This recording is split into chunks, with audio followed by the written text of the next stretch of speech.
Hello, everyone, and welcome to the newest episode of the Jay Davis Show. Today we have Jeff Young with us. He's the Executive Vice President at YESCO Custom Electric Signs. Thanks for coming on the show, Jeff. Oh, thank you so much, Jay. Appreciate it. Well, can you give everyone a little background, little bio on both you and YESCO for anyone who doesn't know or remember when they've seen it on the highway? Because I have. I know what you guys do, but maybe people forget. Well, people don't think about signs enough, until they go away, right? So let me Yeah. start with a company. My grandfather was an immigrant, 1910. He was 15, came from England. They had nothing. His father was a coal miner, and they didn't even own their home. In fact, his grandparents, when they said goodbye, they ended up getting buried, no headstones. I mean, the family was just dirt poor. Got here, they didn't have a place to live. They roomed with a family. And my grandfather quit school at 15, and he loved to draw. He was an artist, and so he started a hand lettering business with a loan from his father. And his mother is purportedly told his dad, "Don't loan him the money; he'll never pay you back." So, with a loan Huge. from yeah, there you go. With a loan from his dad, he started doing show cards for the silent movies, coffin plates. He started a hand lettering on glass, and he perfected his skill with gold leaf. And then he hired some people around him. This was the Roaring Twenties. This is 1920 was the founding. Yeah. Thank goodness. And sure shooting, he got a license for neon in 1927, which became the rage. He was traveling everywhere. Started selling signs in the late 20s. Early 30s was the first documented sign he sold in Las Vegas, and then we've just been selling signs ever since. And anything you can think of, from the smallest little set of letters on the side of a building to a giant replay screen at the University of Utah, some of the biggest screens in the world in Las Vegas, down to little tiniest office identifiers. There's a large company in Northern California that makes cell phones, and we're under non-disclosure, but they got a big juicy headquarters there. Yeah. uh, Oh, I've seen. rhymes with Snapple. Anyway, we did all of the interior signs for that world headquarters, and they're all pretty much small. So anything big or small, we'll do it. So that's the company. We're a billboard company as well. We have a service business, so we manufacture mostly. We have a service business. We have a billboard business. We have a financing business, and we love building signs for anybody that wants one. It's amazing. Well, I'm so glad you did that background because you guys do way more stuff than I even knew.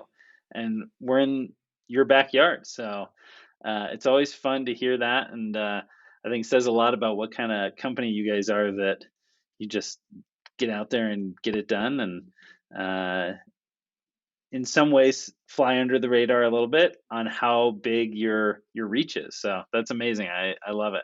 And what about you? How have you always been at Yesco? What's been some of the different things you've done there? Right. My dad, we were in the car. He said, we're not going to buy your clothes anymore. Your mom and I are not going to pay for your clothes. I was 15 and a half. I'm like, what? Well, I need a job. And that's really how my career started. And he never pushed us to get into the business. But I've always loved signs. I loved what my dad did. I love what my grandfather did. So my brothers and I've got two brothers, and we jumped in head over heels. I've been here pretty much my whole life. I have a little bit of time away, church mission. I took 1 year leave of absence. Outside of that, it's just been here the whole time. And I've just worked my way up. I've done wiring. I've done install. I've done administrative work. I've done contract admin, sales manager job, regional manager job, marketing, sales. And then as part of the family, our stock is in a trust. And so the control of the company, my brothers and I control the stock of the company. And so we're trustees. And so we're doing all the rest of the things you need to do to run a very, a sizable business. We're 1,800 some odd people, 110 locations. It's amazing.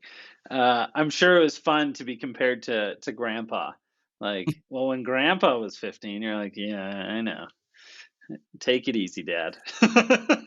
The guy, we found a phone book from 1932 for the state of Nevada. Now you have to think, what was going on in Nevada in 1932? Not much. They just started building the dam. There was a check mark pretty much by the name of every business in the entire state of Nevada. So you say, okay, well, you know what? Okay, well, he was not sitting in an office he was brainstorming. Yeah. he was out grinding. He was, and people loved him, and he was very creative, and so we've tried to do what we can to live up to his legacy and his hard work. He worked hard and Yeah. long career. Yeah. Man, I love that. That is such a cool story. Funny enough, I was talking to an entrepreneur yesterday who was asking for some advice, and he's just getting started, and he was kind of asking me like, should I keep doing this? Is this even? I don't even know if it's it's making money, but is it a business that will ever provide for me, for a family in the future? He's a younger guy who just graduated, and I was like, man, what's funny is it's so hard to know because I think good ideas always kind of look like good ideas. Most people see them, they're like, oh, that's a good idea. Great ideas and bad ideas almost look the exact same. And it takes a minute to figure out which one it is.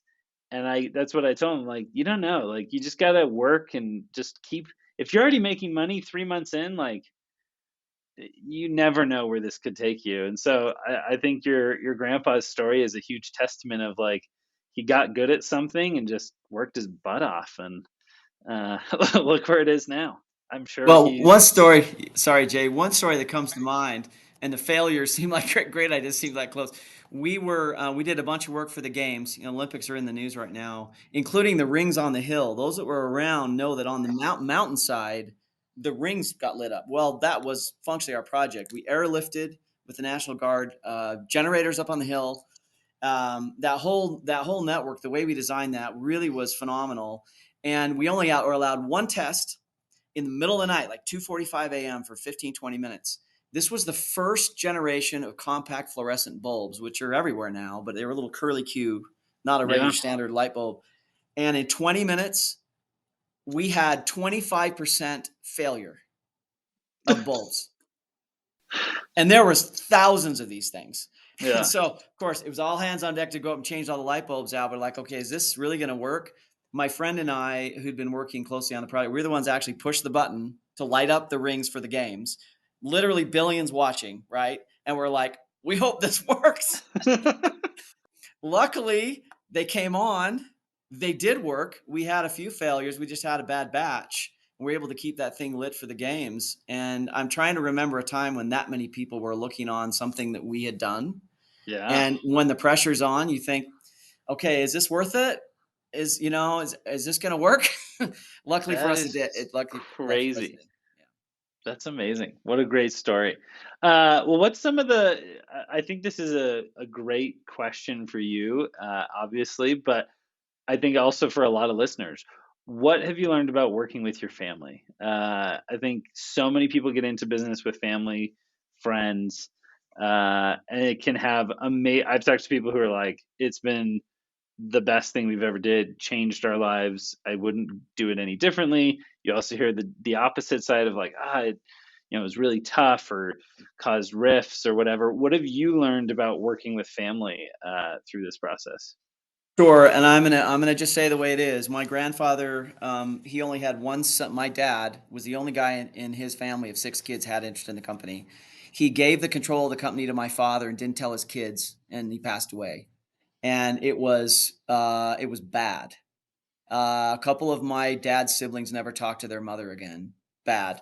And so, in terms of like, they all had expectations they were going to get a payout from the company. My dad's like, no, we got customers and employees. It's not about you, it's about them. So, we didn't sell the company. It was just hard feelings. We decided to put the stock of the company into a trust. And so, none of us own it, which means we're not cashing out. So, Yeah, I'm not against anyone cashing out. Of course, it's a wonderful thing. In our case, we're stewards, not owners. And the idea is we work for retirement. The company doesn't work for us. We work for the company. And that's a really important facet in terms of how people relate to us as owners. yeah, Because we don't, the rifts that could exist between family members, which common exist around greed and monetary issues, really kind of throw their way into the mix. I don't say we don't have that. I'm just saying it's not prevalent part of our ethic here. yeah, And so and I read a great article years ago, if consolidation of power or building of wealth is your primary concern, your company's destined to fail. And so we've tried to set that aside And then the second principle would be that we want to do what we love doing. My brothers and I are each different. We also have fourth generation involved in the company now. And we've been able to divide duties, luckily for us, in the areas that we have most interest. And that means my brother Paul loves what he does every day. I love what I do every day. We benefit from his skills and aptitudes. And my other brother, Mike, similar thing. He's got his own best thing that he does. And so we support each other and help each other, and we take advantage of the strengths of each of our personalities. Yeah, that's awesome. I think that's such great advice, and I think that's such an important thing to just in general in entrepreneurship, not even specific to working with family. Is my secret hack on investing is anytime someone comes and is like, "Hey, I got this idea, and we're going to be billionaires," I'm like, "This is going to fail."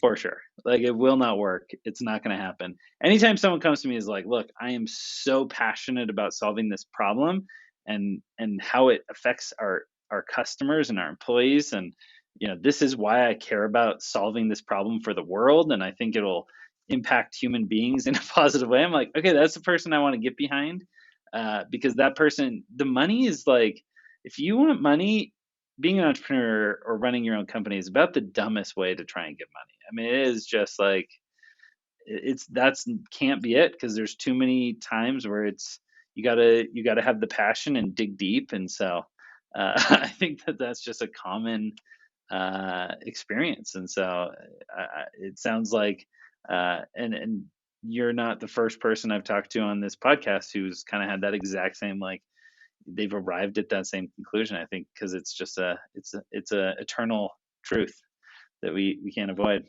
Yeah, the story that my father has kicked around all these years is Aesop's fable of the golden goose. And I'm not going to go into it, but you got to take care of the goose because it's laying the golden eggs. And there's plenty of golden eggs to have. There are. But you got to take care of the goose. If you kill the goose, it's just to no one's value. And we see that happen a lot. You starve the goose, you yell at the goose, you try to get more out of the goose can give, and it doesn't serve anyone's needs. Yeah, that's awesome. Well, what I was also going to ask, where was your 1 year leave of absence? Well, I mission in Osaka, and Okay. after my college, my wife, we got married. She had no clue about Japan, and I'm like, well, I'm graduating, I'm getting in my career. I saw an article in the University of Utah Chronicle, and they were paying 3.6 million yen. That's a lot of yen uh, to teach English. And I'm like, let me think about that. So I took the job, and I earned 3.6 million yen. Imagine that.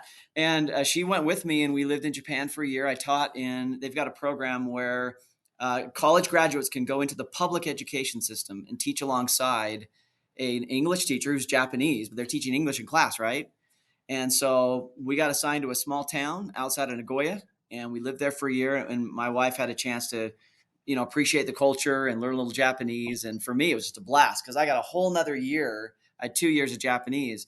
No one was really speaking English to me. This was junior high English. This is a pen, see Sam run. My language, after that third year really made a big difference for my language training. Yeah, that's amazing. That's awesome. I've always loved, and actually, you can see some of this in the Pillow Cube branding. But I mean, the original idea for Pillow Cube actually came from my childhood friend who's Japanese. Oh, fun. And we've infused a lot of that as much as we can. We've tried to infuse a lot of Japanese culture into our brand, and in our office we have Pillow Cube in Japanese kind of all over the place. So, um, but yeah, that's awesome. Yeah, Um, we love Japan. We love the Japanese people. Yeah. they're amazing people. It's super fun just seeing our COO and president is actually Japanese, and so we've tried to infuse as much as we can. That's really fun. Um, so what's next for YESCO and for you? Any interesting things you guys are working on, or new endeavors you're trying to tackle that are providing some fun challenges and learnings in your career? Definitely. Let me mention those. When the big recession hit, 30% revenue drop. It was horrible. I mean, we were constrained by all the reasons. We had a consolidation and a retooling, and it was really there were some scary meetings. There were some scary. In fact, this building I'm in now, If my dad hadn't said, no, we're not selling this building would have been gone. We just sold this too.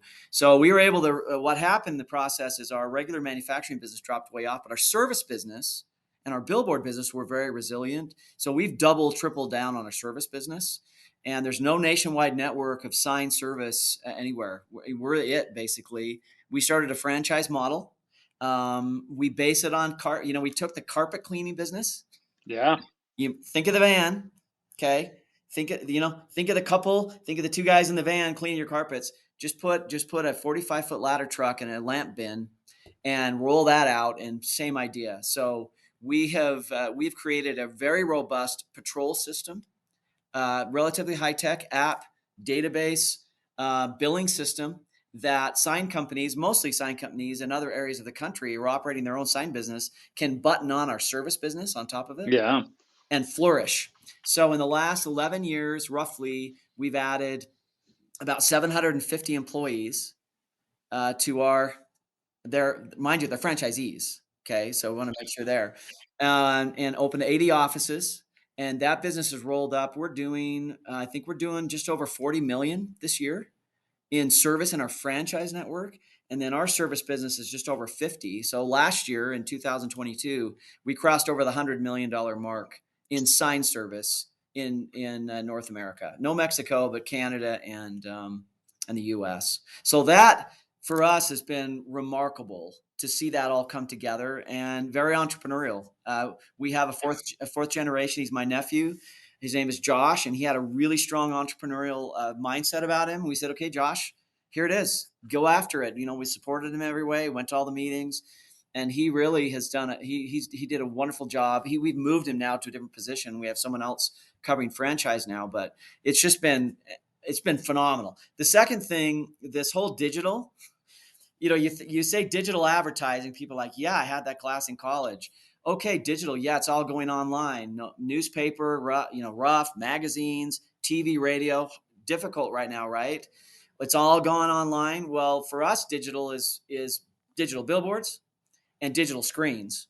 And in many places of the country, third-party advertising, billboard advertising in big scale has really come to be. The most remarkable of which is the Sphere. So Yeah. we've just completed the Sphere. We're an integrator alongside a lot of other contractors. There was an electrical contractor. There was a steel company. We hired a repelling company. So we worked with a lot of other folks.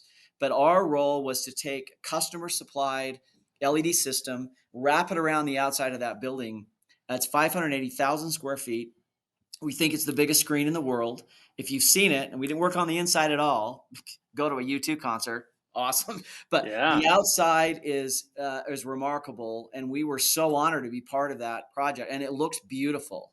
And so they're charging, speaking of digital marketing, they're charging, I think, $450,000 a day, nearly $700,000 a week to advertise on the outside of that building. I mean, if that doesn't blow your mind. And so, and once they've done, now that they have done what they've done, it's giving creative license to people all over the world saying, well, hold on a second. These big screens in all their forms, it can mean a lot. For us, I sit at, for instance, because I'm a University of Utah grad, I'm sitting in those football games, and I love looking at the sign, but what I love is watching everyone else in the arena, in the stadium. As soon as there's a play, everybody looks at that sign, right? Yeah. Everybody looks at it. And I'm like, okay, this is absolutely transformed the way that we interact with sports, and similarly how we interact with brands and messaging. So we're bringing screens, big and small, tall and big, teeny tiny to mega mama. We're bringing screens to the world, and the billboard, even in the billboard business, it's absolutely compelling. People just that my friends who call, they don't even want a traditional. We have them, we sell them, but people want digital because you can change the ad morning, noon, and night. It's awesome. Yeah. Well, we need to come up with some crazy pillow cube ads for digital billboards. I was like, oh, that's a good idea. We should think of something fun to do. So that's awesome. No, the Sphere is, man, it's wild. I mean, it's just incredible. I was trying to remember. I was like, I had a friend who just went to the U2 concert, and I was like, oh yeah, just remember them posting about that. So It's gonna blow your mind when you finally go in. Like, again, we didn't work on the inside at all, but the experience is it's you can't even describe it. That's I was there, what, 3.5 weeks ago for my first volley inside. It was amazing. Yeah, everyone says when you kind of see it for the first time, it is like your mind almost can't comprehend it's real, because it's so big and it's just so like, where is that coming from? So, Yeah, um, Elon Musk said a series of weeks ago, he said that's probably the best entertainment in the world right now. That's what Elon yeah, said. So, take Elon for who he is and what he is. It's like, okay, Elon says he so, so that's cool. he's seen some stuff. And I think Bono said on his, well, I think Bono said too, Bono said, you're going to have a hard time getting us out of here, is what Bono said. So he knows his stuff too. Yeah. Dude, that is so fun. Well, I need to go down there and see it and go to something in it. So my last question that I wanted to ask you is, for a brand that maybe is struggling to make, I think we have tons of D2C companies, a lot of people who have really kind of come up on maybe the influencer game in Instagram. Now they're expanding, growing. What would be your advice on how to enter the billboard space and start thinking about expanding beyond just social, or just connected TV or whatever they're doing currently, and starting to expand into billboard and digital billboard and all the things that you guys do? Yeah, I think the thing I'll offer is this. Unlike the past 20, 30 years ago, we subscribe to GeoPath, which is our billboard industry technology platform that allows us to know the demographics of everyone who's driving by. It's big data. We're getting it from the cell phone companies. And so we can literally sit in front of someone. We were doing a like service ad, a free ad for a veterans group, and we're like, where do you want to go? And they said, where do you suggest we go? I said, well, let's pick the billboard in Utah that has the most veterans driving past. And they're like, huh?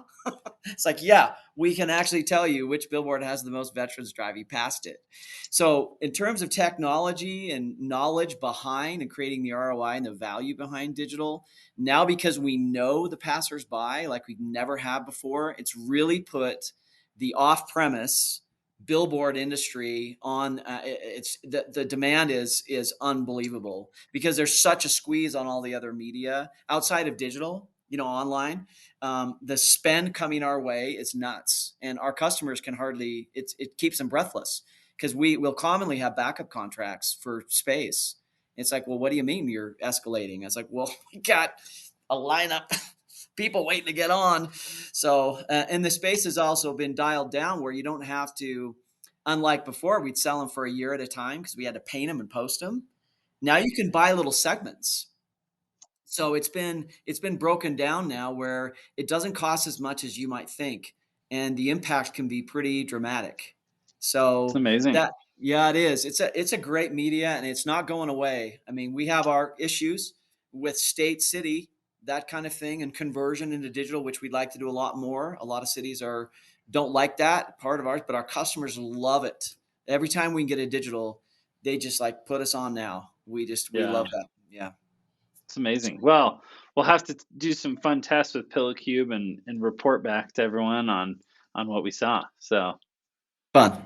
we'd love it. Well, thank you so much for coming on, and sharing with all of us your experiences and your stories. It was super fun to meet you and learn from you. Thanks, Jay. We're honored to be considered for this podcast. Thank you. Thanks so much. Thanks a lot.